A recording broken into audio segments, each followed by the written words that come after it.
Hi everyone! Welcome back to my channel, and for today's video guys, nandito tayo sa Mendez, Cavite, just 7 minutes away from Tagaytay. At nandito tayo guys, nagmotor tayo, napadaan tayo dito. Ayan. So going to Tagaytay 7 minutes lang, ito yung entrance, no?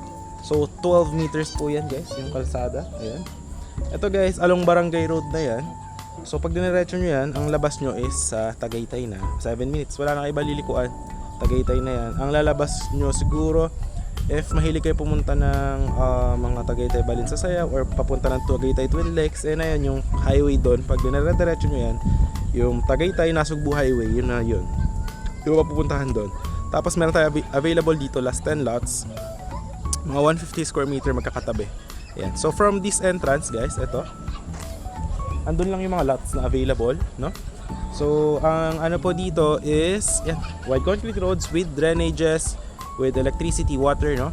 And any house design upon full development, kasi as you can see, dina-develop pa lang siya yung mga concrete roads natin. So accessible siya by trucks, by motorcycles, may mga tricycle din dyan sa labas. Going to Bayan naman, if you want yung mga palengke, malapit lang sa Mendez Bayan, McDonald's, siguro mga around 6 minutes, no? Tapos may hospital din ng Mendez, yan, McDonald's, Shopee, Lazada, Foodpanda, ay, Grab, yan, meron din dito guys, yan. Tapos dito guys, papakita ko yung mga available lots, pero para siguro mas ma-appreciate nyo muna yung ating property, no? Right now is 5 PM guys, so 5 PM and napakahangin and napakalamig dito sa project na to, no? Ayun, makikita nyo, talagang ang property nito is same Tagaytay weather. Ang above sea level is 510 meters above sea level po ito. Barangay Anuling Circa 1, Mendez, Cavite. Yan.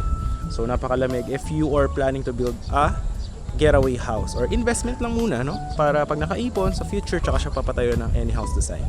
Ayan.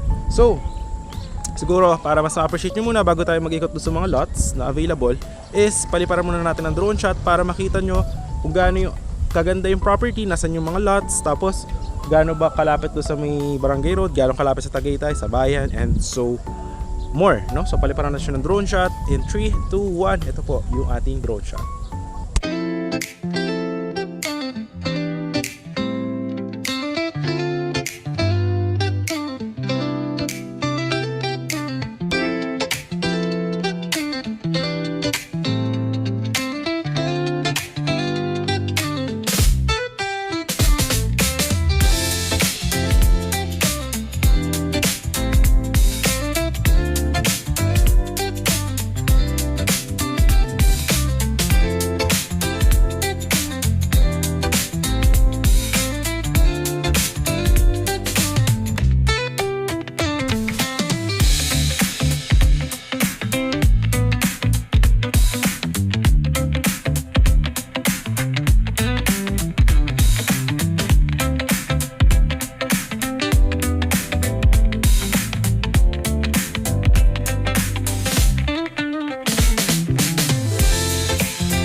So ayun guys, nakita nyo naman yung drone shot, di ba? Ayun yung property natin, ang lalaki ng concrete roads guys.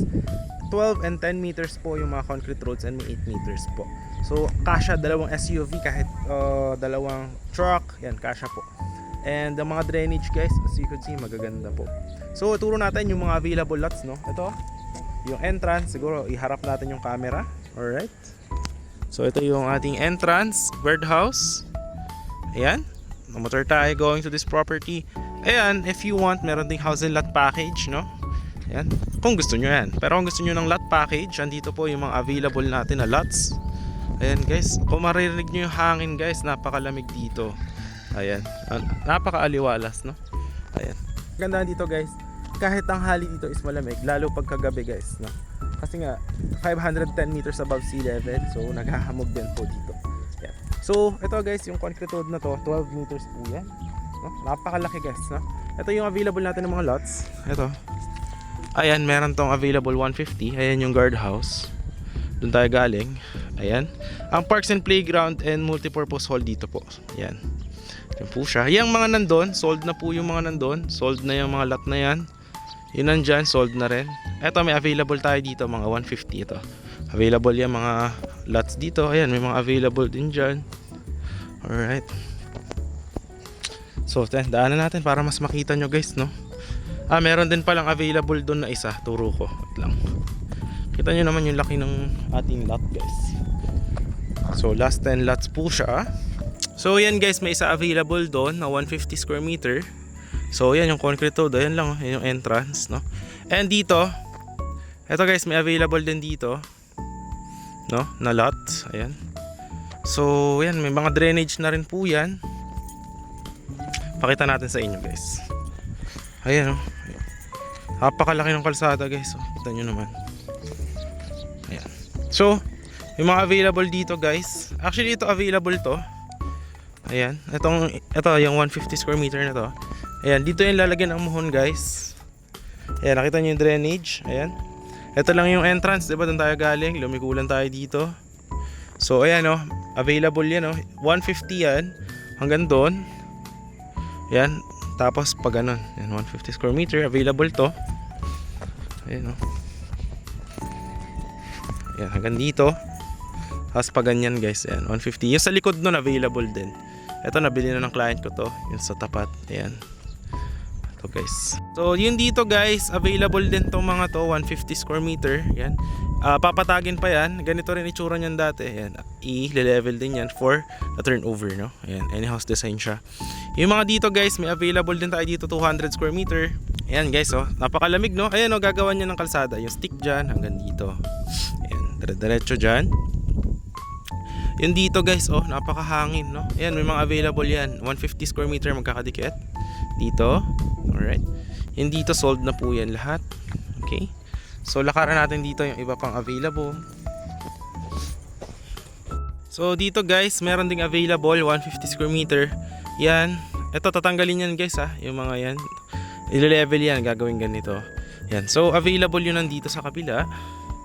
And yun nga nandito guys. Yan, may magkatabi dito 150 and 150 square meter. Ayan. As you could see. Yung iba pwede dito 150, yung nasa likod, available din yun. So dalawang kalsada. Yung kalsada doon, ayan. So 150, 150, 300 square meter. Ito yung kalsada, napakalaki. Ito yung mga ibang available. Ito guys, may muhon na nga eh. Ito 150 square meter. Ayan. Yan yung muhon. Hanggang doon, sa may, yan, sa may, para makita nyo. Ganito kalaki yung sample ng 150 square meter guys. Ayan Ayan. Ito yung, ito, may sidewalk pa yan guys. Ayan dito, pag ganyan, may sidewalk pa yan dyan. So ito, hanggang dyan yung muhon guys. Kita nyo, wait lang. Oops, hanggang dun guys, oh, sa taas. Hanggang dun, yung muhon. Hanggang dun. Ayan, 150, hanggang dun, pasara. Ayan, may muhon yan dun, paturo natin. Pero daka natin dito para makita nyo yung muhon. Yan, hanggang dyan. Ayan o, sa mystic na yan guys. Hanggang doon. Tapos alright. Hanggang, yan na, diba yan guys, yan 150 na yan. Hanggang pag ano no. Ayan, kala. Hanggang doon, yan, nakamuhon na yan guys. Ayan o. So yan, ipapatagin pa yan guys. I-level din yan na same nito pag turn over ganyan. Alright, yan. Tapos ito pa available din to guys. 150 yan yung muhon. Hanggang dito. Ayan. So guys, so ayun o. PS. Yan. Hanggang doon. May marking na yan. Ayun, nakita nyo ba? Ayan, hanggang doon. Diyan yan. Pag ganyan, 150 square meter. Yan, magkakatabi. Yan, so yan, may available yan dyan, magkakatabi 150. Dito guys, magkatalikuran. Ayan. Alright. So, dito guys, yan. Ito, available din to actually. Itong 150 square meter na to. Yan. Tatanggalin lang yan, yung mga kalat dyan guys. No? Kasi, inayos muna kasi yung kalsada dito. So, yan, lalagyan ng pathway dyan. Tapos ayusin, papatagin ng ganyan. Ikot dun sa property. Yung dito available din 150, magkakatabi yan dyan guys. Yan. Banda doon 200 square meter. Ang maganda yung sa dulo mo perimeter fence. So wala kang bahay sa likod, no? Yan. Ayan lang, yun na yung view mo mismo. Lalagyan lang sa dulo ng perimeter fences. Ayan. So ayan yung mga sukat guys. So makikita nyo, yun nilalagyan ng mga muhon tsaka ng pathway. Ayan. So dito may available din yun dyan, no? 150 square meter. Ayan. Alright. Sige, ikot pa tayo guys. May makita pa tayo dito. Guys, may available din tayo. Nakita nyo yung mga may stick sa taas. Ito yung sample ng 150. 150 hanggang doon. Ayan. Pag ganyan. 10 meters by 15. Ayan, lalagyan niya ng muhon. Kaya lang ito, pag tinurn over yun sa inyo, i-level pa yan. No? Aayusin pa. Inuna muna yung kalsada. Yung concrete roads and drainages. Ayan. Pero, pag yan, naayos na yan, pwede na yan palagyan ng any house design. Ayan. Magkakatabi yan guys ha. 150, 150. Tapos isa pang 150 doon. Yan guys, magkakatabi. Tama rin ng mga available lots natin dito. Ayun guys, i-level na lang yan. Ayusin na lang din. Pero yun na rin naman yung ating property tour for this one, no? So, yun, if you are interested, no, pwede mo ako i-message, no? Sa Viber WhatsApp ko. Nandiyan naman yung Viber WhatsApp ko. Ito guys, so ganyan, no? Ganito yung pagka ni-level. Ayan, ito yung sample ng 150. May stick, yan yung lalagyan ng muhon. Papunta doon, 10 by 15 meters. So maganda, no? Kasi ito, ang maganda sa ganito guys, matigas talaga yung lupa and mataba. So hindi ka mag-worry about landslide or what. Tsaka wala namang ano dito, fault line sa may Mendez. Tapos going sa Tagaytay is malapit lang din. So yun. Yun lang naman yung ating property tour. So yun, ma-assure ko sa inyo napakaganda ng property nito and napakalamig guys. Ayan. So kapag natapos naman, pag na-turn over, ganito rin naman. Ito guys, papunta na rin naman yung sa guardhouse. Ayan, ganito rin naman yung gagawin dyan, no? Ile-level yan. Tsaka, ito naman guys, is nakikita nyo kasi is yung mga pre-selling pa lang. So I will show you naman yung video natin kapag ano ba yung sample na itsura natin mga projects na tapos na, may mga nakatira na dito sa tabi ng Mendez. Dito lang din sa ibang barangay, no? Yung may mga nakatira na any house design. So I will show you the video in 3, 2, 1. Ito po yung mga sample natin ng mga finished projects. Ganito yung mga sample natin ng mga finished projects. So no required house design po siya. As you can see, yan, depende po sa owner kung ano yung gusto nyo ipatayo na house. Ayan. So different designs po yan. Magkakaiba po yung mga bubong. And pwede rin po magpagawa sa contractor nyo. And yan guys, may mga linya na rin yung Meralco for electricity. And meron na rin siyang water. At makikita nyo guys, malapad yung mga concrete roads dyan. Ayan. So perfect na perfect siya for the getaway property. Meron ding basketball court. Merong multi-purpose hall and playground. Na talagang perfect na perfect para sa small family or you are with your kids. Para healthy living. Actually, maganda rin mag-walking dito. Lalo pagka madaling araw is naghahamog po dito. Dahil this property, ito pong developed na project natin is just around 8 minutes to Tagaytay boundary, no? Kaya napakalamig po talaga ng weather niya. So yun lang naman yung ating property tour.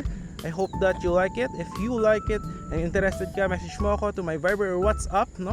And I hope na ma-assist ko kayo guys, napakaganda dito. Dito may mga available at din pala, may 200 pa dyan na dalawa dito. Gagawin din nyo ng kalsada dyan, no? So maganda lang dyan, overlooking. Kita nyo naman nature view, yung inyong view, the vibes. Ayan. So yun lang, maraming salamat sa panonood. Siguro ilagay ko dito sa dulo yung going naman from this property going to Tagaytay para mas makita nyo. Yun lang.